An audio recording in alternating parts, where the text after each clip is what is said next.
reducing the sundry creditors which are unpaid for from the goods which are now paid for in totality? This would be the second question.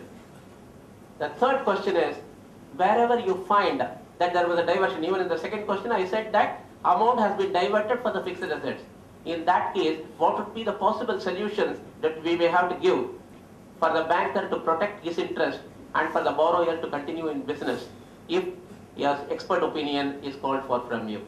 These are three questions, and if there are any questions from your level, I am prepared to answer them.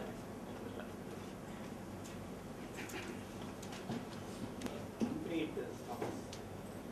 Wherever it is for paid stock. So when you say when the sundry creditors are reduced, should be reduced because it is unpaid.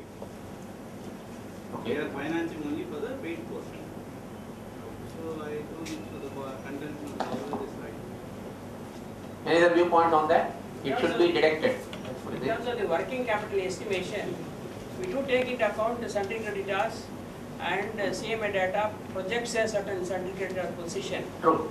And while arriving at the drawing power, it may be comfortable if sundry creditors to the extent projected in the CMA data are deducted or are not considered for the purpose of deducting from for the purpose of unpaid stock. Whatever is in excess of what is projected in the CMA data, they may be considered for arriving at the unpaid stock. I mean to understand that you are possibly following the same theory. No. Wherever sundry creditors are there to the projected level, you can reduce it. No, then you need not deduct. You need not deduct. We need not deduct. Okay. If it is in excess of the projected sale. Okay, so your stand is different on that count. Yes, please. It has to do with the ownership. To that extent. That's what I'm saying. He is not owner to the extent of not paying. Is it so? Yes. Is it so is the question. Yes. Suppose I have sold you goods on a credit basis, right? And once the goods have reached your premises, right? The goods are still unpaid for me. But can I come and take possession of the goods from you?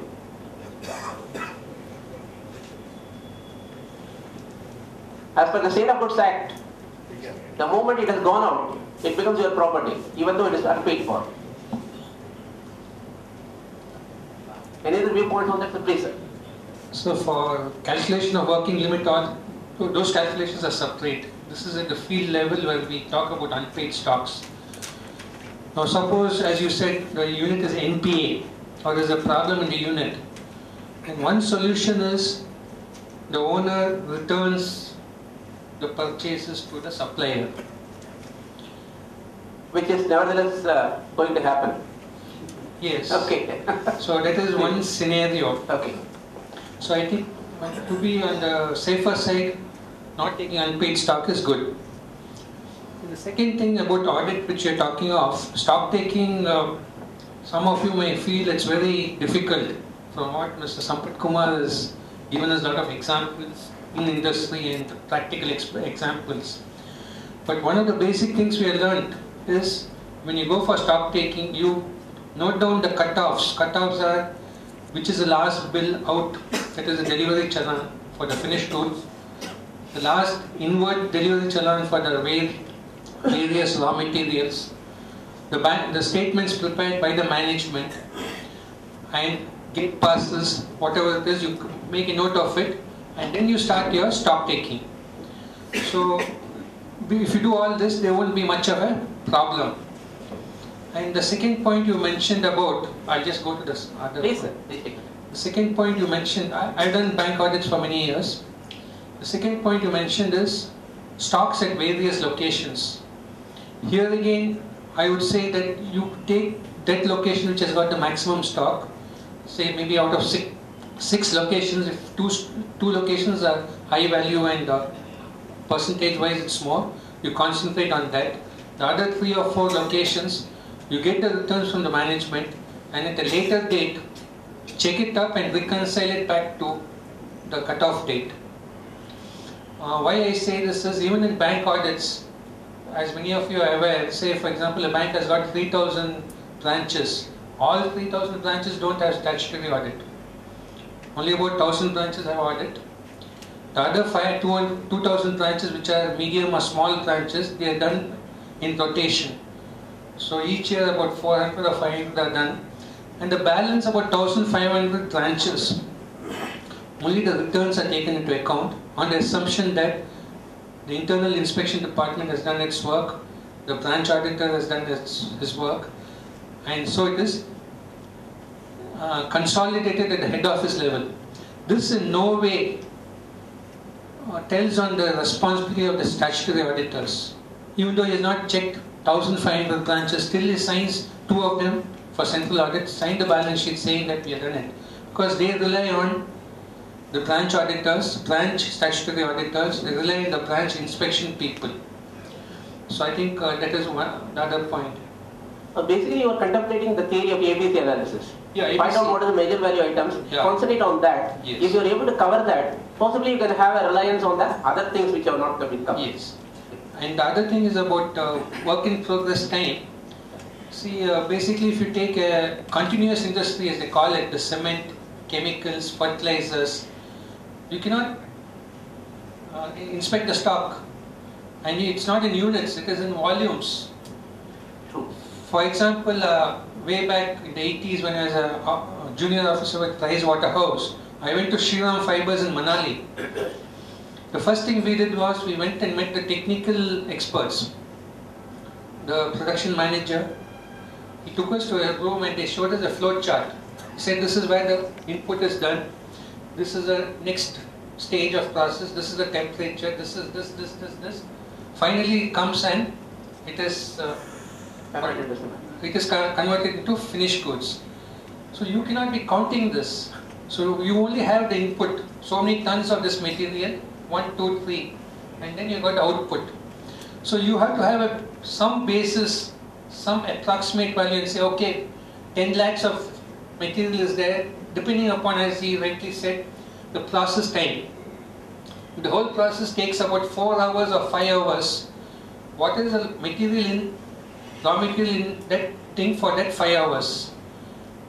Take that and maybe add some 10% as your conversion cost or whatever it is. One aspect I would like to supplement here is, in the example what Sir has suggested, for industries like cement etc., or at least in respect of the capital intensive industries, the costing records have been prescribed. So you would get to know about what is the type of costing which is involved in arriving at a valuation of the working process. If there is a costing method which is involved, and if it is already subject to a cost audit, possibly you can depend on those figures for the purpose of arriving at a working process also. Please, sir. The next experience I had was of a garment manufacturer who was an exporter. The goods are manufactured in Madurai. He came out with the theory that I am having 5 subcontractors who process the fabric and all that, yarn, fabric and all that. And we had doubts on this. So the branch manager, the chief manager told me, you as auditor must come with me to Madurai, Rajapalayam and nearby areas. So we went for the inspection, the finished goods were okay. When it came to subcontract, it was a big zero. Nothing is there in subcontract. We had discussions with about 5-6 processing units. They said this party is a small party, he gives us some business and that's it. So it was a very shocking news to us. But we expected that something is wrong. So in that inspection we are able to sort of nail him down and say that you don't have stocks. What you are giving in your monthly declaration is all cooked up. And years back another party of Syndicate Bank, again a garment exporter. The bank officers were very keen that I go for inspection with them on a particular day. Because at that time they put all the stocks and show you that, see, we have got stocks for 25 lakhs, 50 lakhs. But if you go after 1 week, there will be only 5 lakhs. This we know due to experience. At that point I was not so experienced. But to know that, you should keep your ears and eyes open in the branch level if you are a branch auditor. Because those are the parties who will come almost daily to the branch. Their account will be always overdrawn. They'll always request for certain checks to be passed. And if you just have a little chat with the lower level, middle level clerks and managers and all that, you'll know that this party is not good. So if you've got 50 parties in a branch, about 5 or 6 of them are not good. That you know. With that information you have to work back and be more careful with whatever limits they're taking, enjoying, whatever returns they're giving, the monthly stock reports and other returns they're giving, and whatever bills they're giving for discounting, how many bills are being passed, how many are being returned. The other thing Mr. Sampath Kumar mentioned was about the granite query, wanting working capital. I think it is not about working capital that the bank should look at. See, the query or the right to query granite is a capital asset. Like, a coal mine, it is put on auction. The companies give thousands of crores for the right to auction for the next right to mine for the next 5 years. So the working capital will be only for extracting and processing it. What the party is asking is a capital. I meant only that. I stand corrected. You are right. Yeah. That's one thing. Talking of insurance, the branch, the regional office uses a guideline on what we should do when you go for stock taking. One of the basic things is the board must be there. This stocks are hypothecated this branch. Insurance is taken. The unit is functioning well. The stock books are there. All that. In fact, one ice cream vendor, a small unit, refused to take fire insurance. IOB Bank, Bezinnagar. He said, my ice cream will not catch fire. I said, it may not catch fire, but it can melt. The machinery can catch fire. Then the branch manager told me, sir, that fellow is an ex-employee, sir, leave him. I said, no, if he doesn't take insurance, it will come in my report. The party took insurance. So the customers come out with all vague answers and questions on how to. Very many times the bankers would wait for the auditors to come so that they can convene a meeting with such parties and put the blame on the auditor. Just like you do with your partner, you say, I am a good man, but my partner is not so good. I have to listen to him. So just 1 minute. Talking of my favorite subject, remuneration for bank auditors, especially branch auditors. I mentioned this a couple of times in this forum, and as you said, for a particular audit, paying about 20,000 is not sufficient. I agree with you, sir. If you see the appointment letter, it will say you must come with a team of auditors, 4 or 5 people team, and they pay you 20,000. A clerk in the bank, an assistant in the bank, gets something like 30,000 or 35,000 rupees a month. And 20,000 is not enough even for one auditor. And the second point is for the same branch, when they do statutory audit, which they rush through within 1 week, 10 days, the fees is 2 lakhs based on the total advances. And this fees is fixed by the Reserve Bank of India. So they are quite liberal with us. So I would request the CA Institute to give this example and see that the statutory and the branch audit fee, concurrent audit fees increase substantially. Of course, some years back it was 8,000-9,000, today it is 20,000. I mean, without mentioning the name of a bank, we had a concurrent audit from one of the nationalized banks. It was a scale 4 branch with business mix of in excess of 500 crores. The audit fees payable is 10,000 rupees per month. And it requires that a partner should visit every week, one auditor clerk should be there throughout the month, number 2. And the report runs into 136 pages. And I am required to give 5 copies, including to the local head office. And if I take the cost of Xerox itself, it will come to 5,000 rupees. And remaining 5,000 rupees, I have to pay my auditor clerk his stipend. And nothing is left out for the partners to take home. But then you are required to be there in the business so that in future at some other point of time when they remember, they will remember Sampath Kumar or whatever it is and give you some sort of assignment. It's a very pretty sad state of things. And I think as an audit community, we deserve much more better treatment and remuneration in terms of the responsibilities that what we are discharged. I agree with you on that. Talking of responsibility, I have something bad to tell you auditors, us auditors. I find that 80% of our members don't do a good job. They don't step into the branch. Mr. Sampath Kumar, 80% of our members don't step into the branch. If you ask them why, the fees is low. If the fees is low, don't accept audit. But once you accept it, True. do your job. If you feel fees is low, discuss with the board or with the bank. Ask the institute to take up the matter. But don't accept something and do half-hearted work. And second, if 50% of us don't accept the audit, the bankers will realize it and automatically increase the fee from 20,000 to maybe at least 30,000, which may be a thing. I've always done concurrent audit and never done statutory audit for the simple reason, concurrent is a monthly thing. I just keep 1 or 2 assistants. I have had about, at maximum I had was 6 assistants at a time. I was handling about 4 or 5 audits. So since I am able to use my article clerk and paid assistants continuously, it was workable for me at that point of time. Unlike statutory audit, which is only in March, April, and it is in different locations, and the time of within 10 days you have to finish the whole thing, which I could not do. So I always preferred concurrent.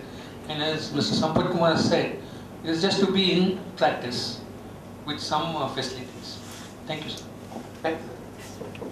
Yes, sir, you raised 3 questions. For the first question, You can pause on the mic or would you like to come in? come here, Please. Come, friends, sir.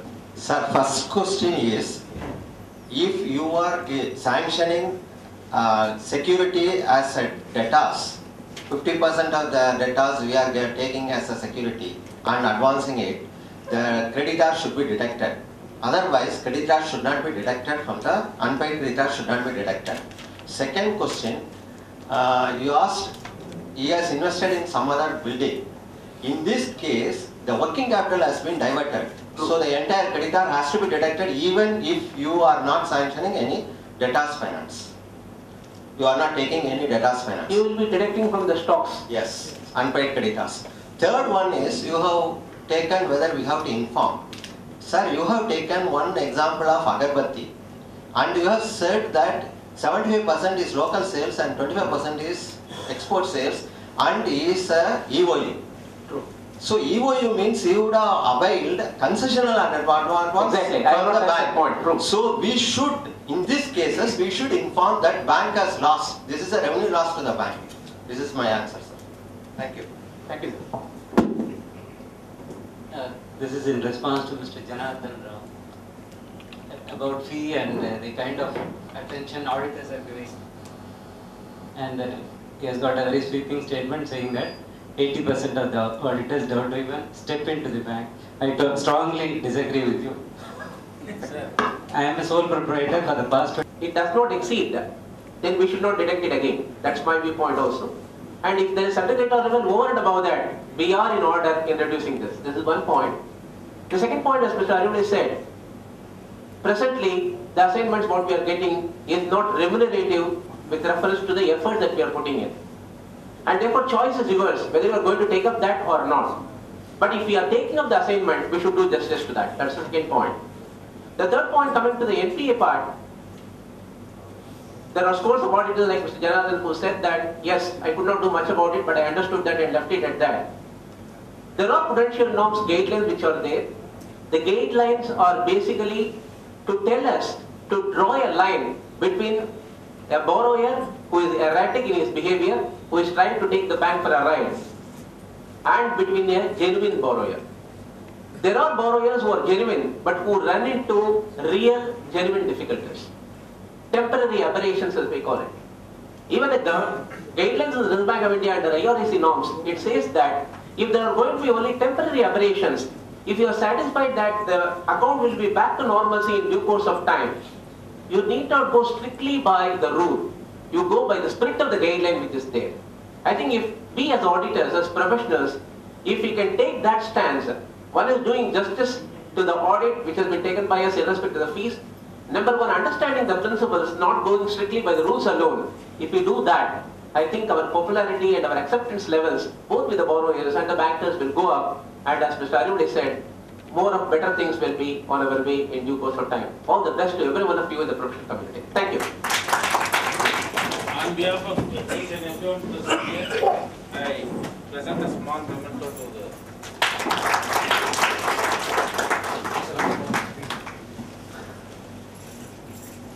Thank you, sir. We will be meeting.